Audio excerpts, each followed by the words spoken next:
So, as we are moving forward here today, we want to assist you in recognizing where you are vibrationally. We want to help you to find conscious awareness of what you are doing with your vibration. And if you are consciously aware of how you are feeling, then you will have the opportunity, if you want to, of reaching for the thought that feels even better.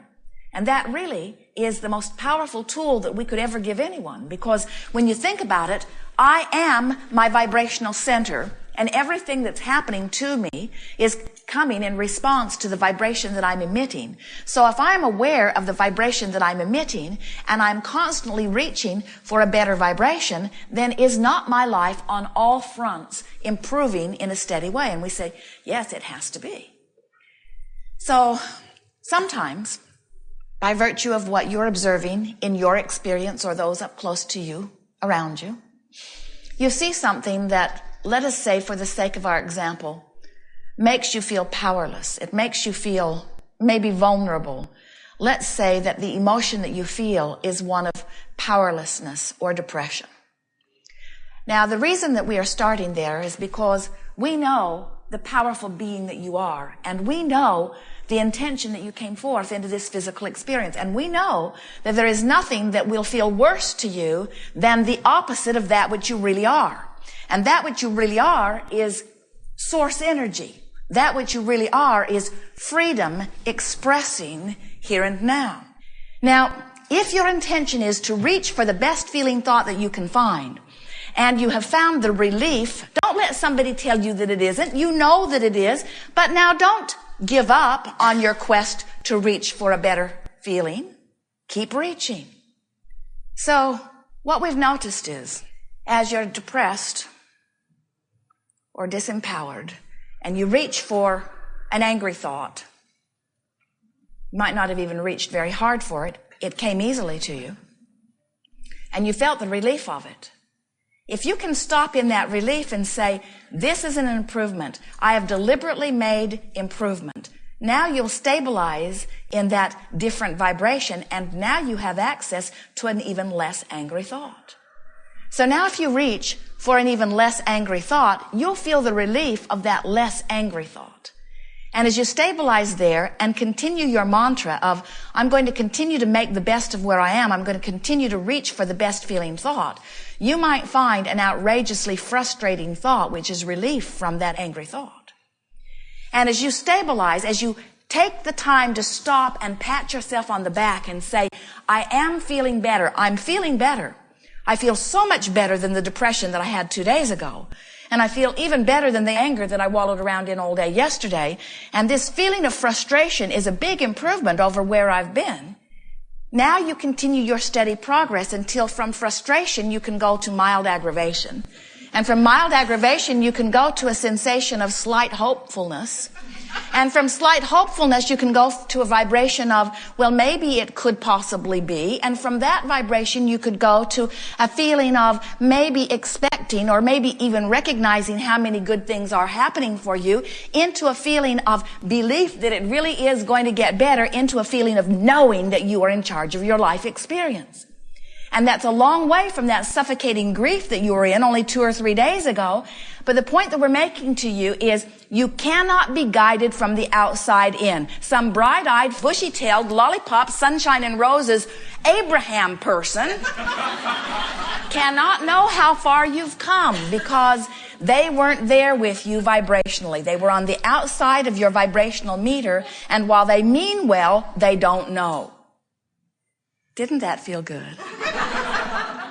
Sometimes, friends, in this wildly exaggerated, contrastive, comparative, co-creative experience in which you are all focused, there are things that are happening around you that you do not want to happen. People you love die. People starve in parts of the world. Your dear cat gets run over. All kinds of things that you would not choose if you felt you had every choice to make happen around you within your view of seeing them.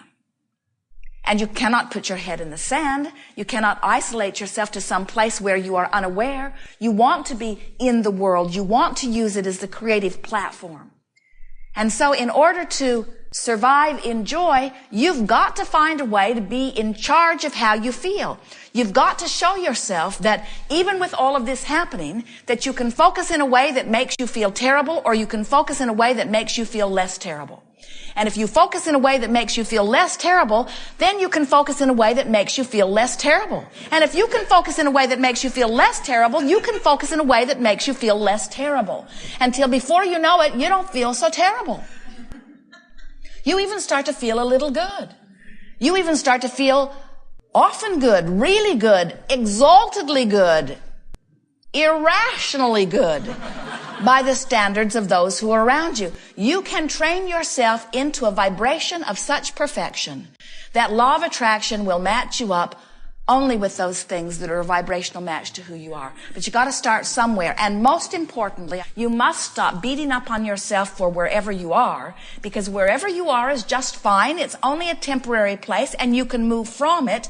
You've got to stop saying what I'm doing is inappropriate. You've got to stop beating up on yourself and feeling embarrassment about not having enough money, or about being too fat, or about not being able to control your bodily functions. You've got to stop beating up on yourself about where you are and start appreciating what is going well about where you are.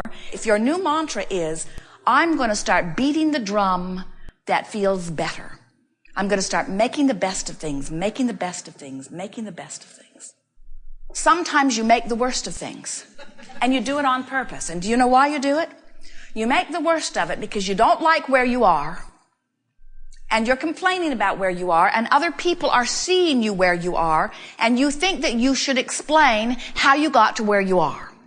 So you keep making an exaggerated worst of things in order to explain why you're not in a better place. And we say, don't do that.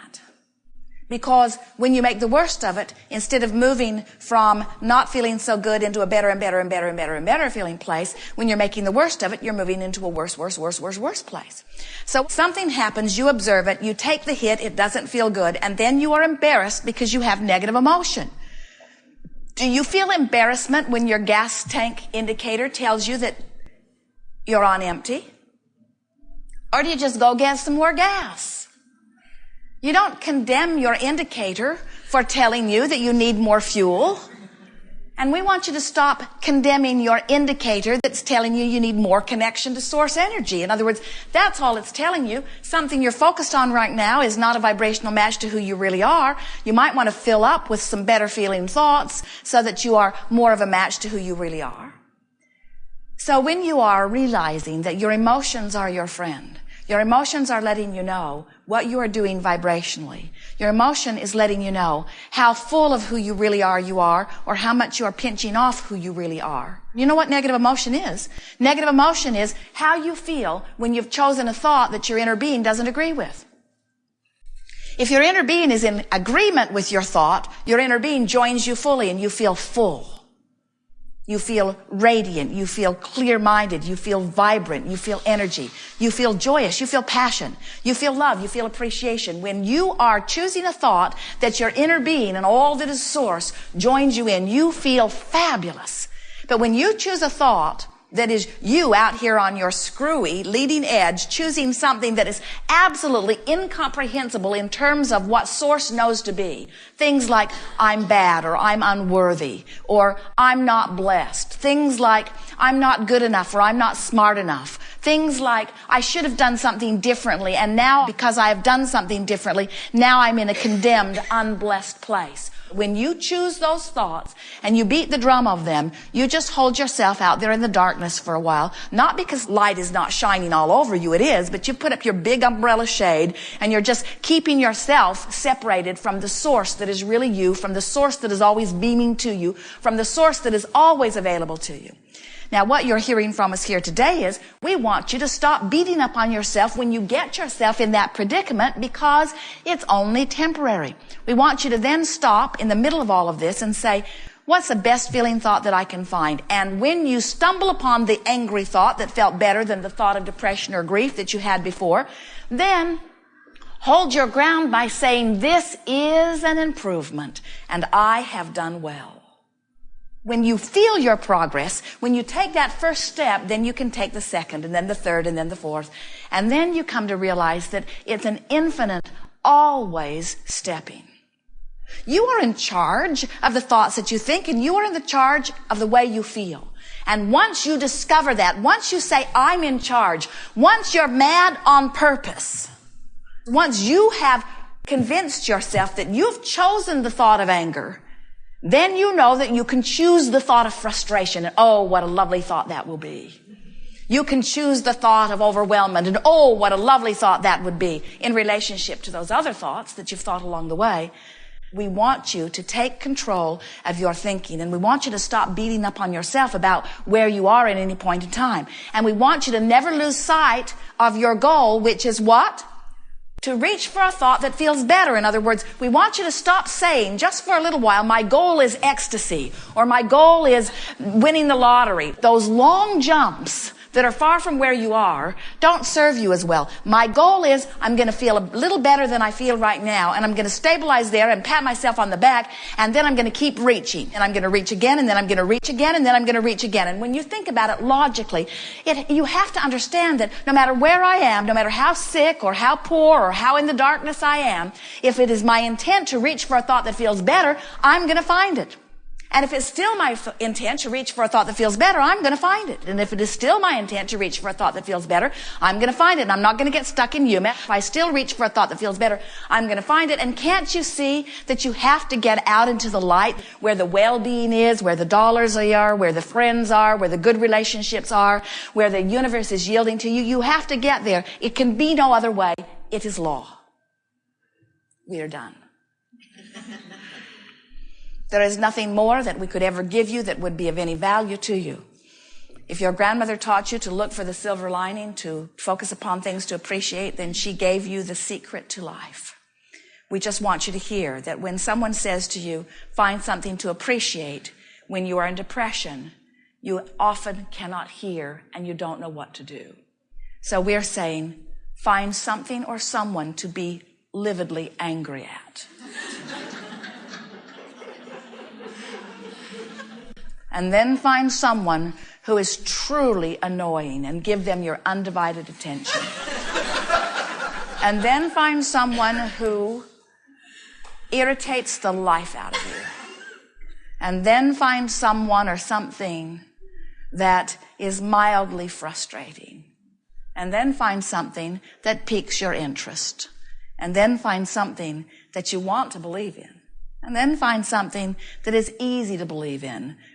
And then beat the drum of that until you know without any question that you are the creator of your own experience.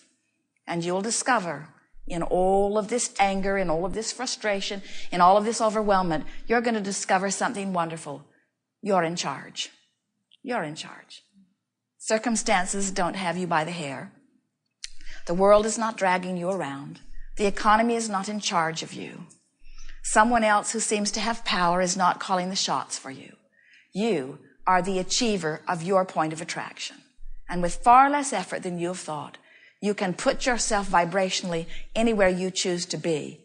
And the glorious universe that supports you will show you evidence of where you are every step along the way. And in all of this, you begin to find humor. We've seen some people who have been practicing this already, who in the middle of what was rage, begin to laugh as they realize how funny it is, how far they've come, how fast they've come. Sometimes you don't have very far to go to get feeling how you want to feel, but only you know. Nobody else can set the standards. And you were born with a guidance system to help you be in charge of your journey. And that really is the empowering message that we are wanting to remind you of. Want to remind you that it's your life, that you're in charge, and how you feel is everything. One thing, the only thing that is really important for you to decide, and there is such power in decision. Nothing is more important than I feel good. But we're going to modify that to say, nothing is more important than that I feel as good as I am capable of feeling. Nothing is more important than that I reach for a better feeling thought. nothing is more important than that I be aware of how I feel, and that I want to feel good, and that I am willing to reach for a better feeling thought, and that I'm not ever again going to beat up on myself for not being able to get to the goodest, to the goodest, to the goodest, to the goodest, to the goodest of all thoughts. I'll take the goodest thought that I can find, and I'll pat myself on the back, and I'll keep reaching.